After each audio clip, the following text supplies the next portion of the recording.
amigos, está começando mais um programa Mensagens de Luz, abordando o livro Palavras de Vida Eterna, psicografado pelo médium Francisco Cândido Xavier, pelo Espírito de Emmanuel.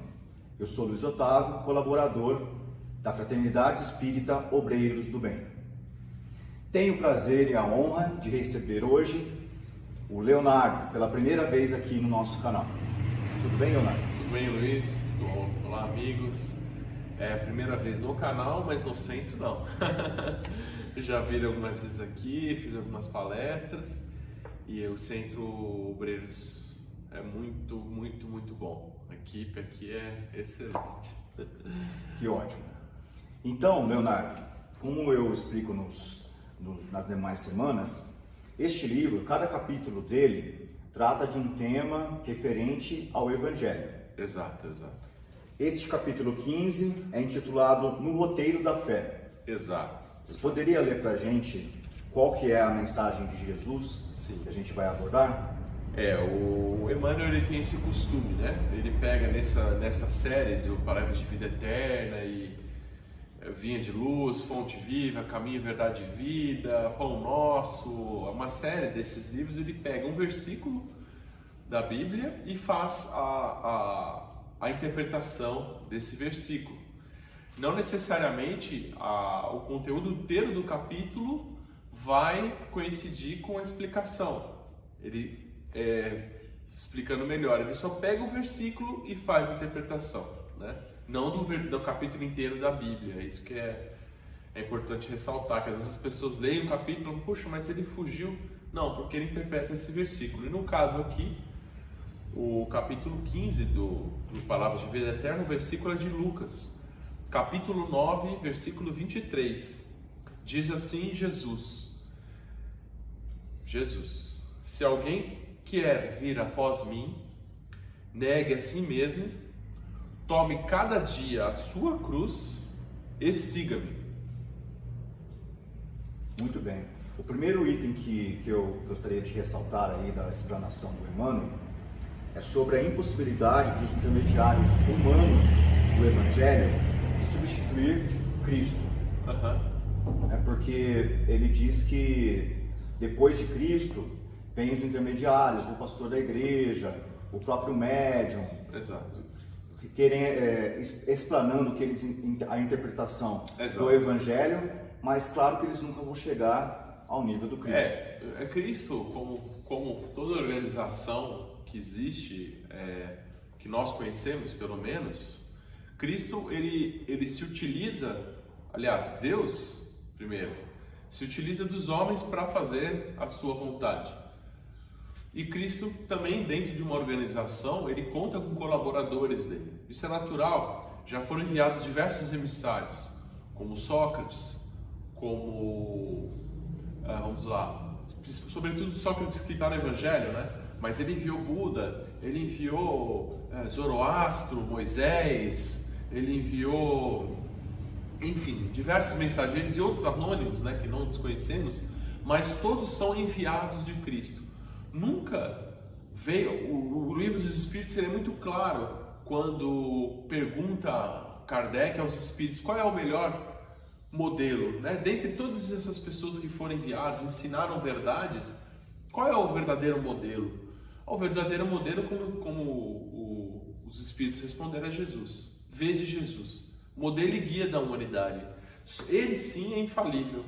Jesus alcançou um grau de evolução tão grande que ele já está é um espírito puro, que nada tem mais a aprender. Para ele o bem é uma coisa automática, ele não pensa em fazer o bem como a gente precisa pensar para fazer o bem.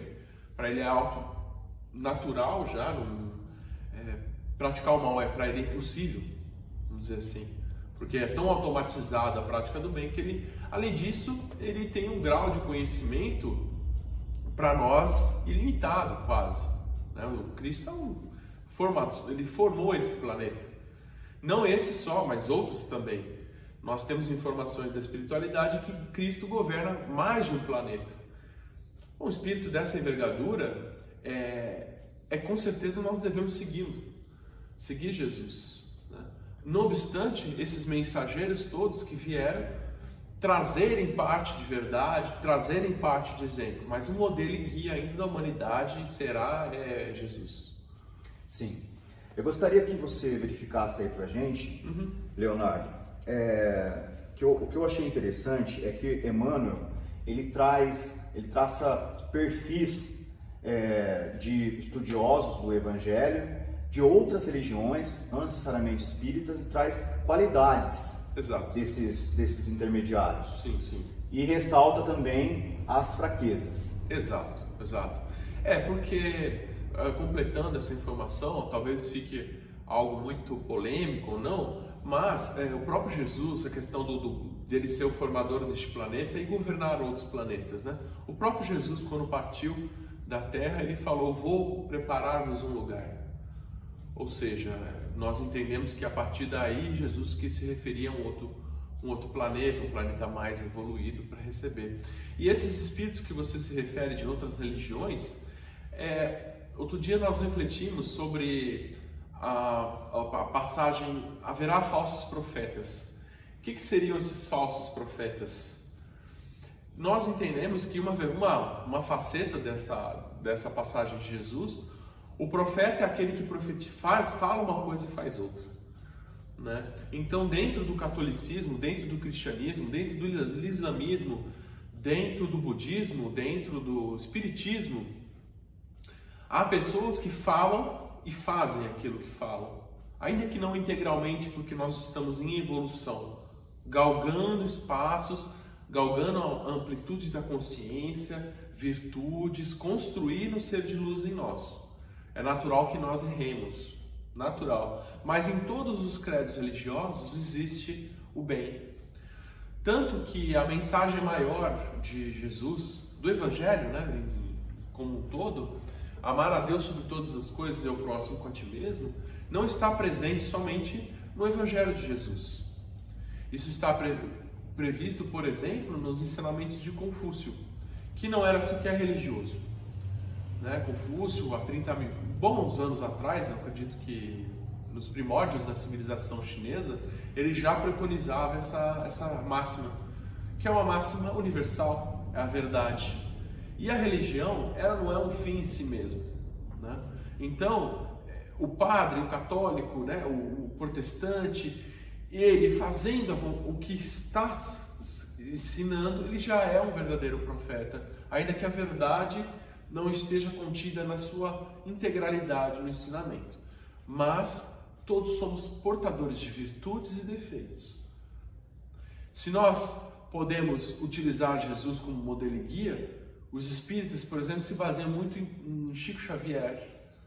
Saibamos então, tenhamos a sabedoria de reconhecer que Chico Xavier, por mais brilhante que fosse, ele não é perfeito. Então, vamos refletir somente nas qualidades dele.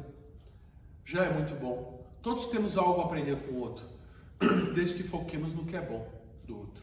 E as religiões, elas tendem a afastar outras religiões, né? Mas eu acho que o que a gente tem que ver são os pontos comuns, né? Exato. A maioria das religiões prega o amor, a caridade, o bem ao próximo. É nisso que a gente deve se pautar. Uma religião que pregasse o mal, matem, suicídio, ela não seria uma na palavra, né, na etimologia da palavra religião, não seria verdadeira uma religião, porque religião é religar Deus, homens a Deus. Então, se preconiza o mal, não pode ser ligar a Deus, né? E a religião nunca pode ser um fim. A religião sempre deve ser o meio de nós nos espiritualizarmos. A partir do momento que ela passa a ser fim, minha finalidade de vida é ser tal credo, deixa de ser um veículo de espiritualização e passa a ser um veículo de separatividade. Sim. Bom, Leonardo, eu vejo que o seu conhecimento é muito vasto, talvez o nosso canal aqui tenha ficado um pouco pequeno para quanto você tem para nos dizer. Não, imagina. Mas precisamos... Eu estou sempre à disposição. Dura vir para cá, porque eu estou longe, mas eu estou sempre à disposição. Então, para concluir, você poderia ler o penúltimo e o último parágrafos? Sim. Esses dois últimos parágrafos, ele contém a síntese do versículo que nós lemos, né? Então, quando Jesus fala o Emmanuel vai explicar o que seria a renúncia, ele diz: se te dispõe desse modo a encontrar o Senhor para a edificação da tua felicidade, não a felicidade do outro, a tua felicidade, renuncia com desassombro, ou seja, sem medo, às bagatelas da estrada. Posso ir comentando ou ler tudo primeiro? Pode comentar. Primeiro, aqui Emmanuel fala muito bem, você é responsável pela sua felicidade.